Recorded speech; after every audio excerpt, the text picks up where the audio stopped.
Welcome back to my channel my friends. আজকে আমি যে রেসিপিটা বানাবো সেটাই হচ্ছে পেঁয়াজকলি পোস্ত। তো চলুন দেখে নিন কীভাবে আমি পেঁয়াজকলি পোস্ত বানাচ্ছি। তো প্রথমে আমি 3 স্পুন পোস্ত আগে থেকে ভিজিয়ে রেখেছি, আর 500 গ্রাম পেঁয়াজকলি নিয়েছি আর এইভাবে কাট করে নিয়েছি। তো আমি এবার পোস্ত এবং কাঁচা লঙ্কা একটা পেস্ট বানিয়ে নেব।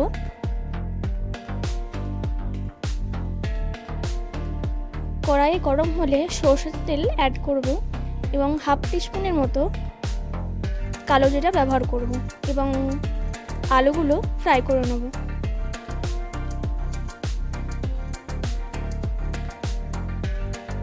আলুগুলো হালকা লাল হয়ে আসলে আমি পেঁয়াজকলিটা অ্যাড করে দেবো।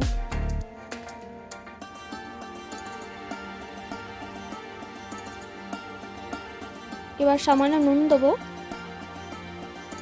2 থেকে 3 মিনিটের মতো ফ্রাই করে নেব। সামান্য জল দেবো এবং 2 থেকে 3 মিনিটের জন্য ঢাকা দিয়ে আমি এটা সিদ্ধ করে নেব। দেখুন পেঁয়াজকলি এবং আলুটা খুব ভালোভাবে সিদ্ধ হয়ে গেছে। এবার আমি পোস্তটা অ্যাড করে দেবো।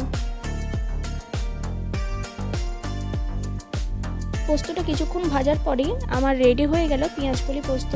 তো আমার রেসিপি আপনার কেমন লাগলো কমেন্টস করে জানাতে ভুলবেন না। Thanks for watching. Like, comment, subscribe my channel.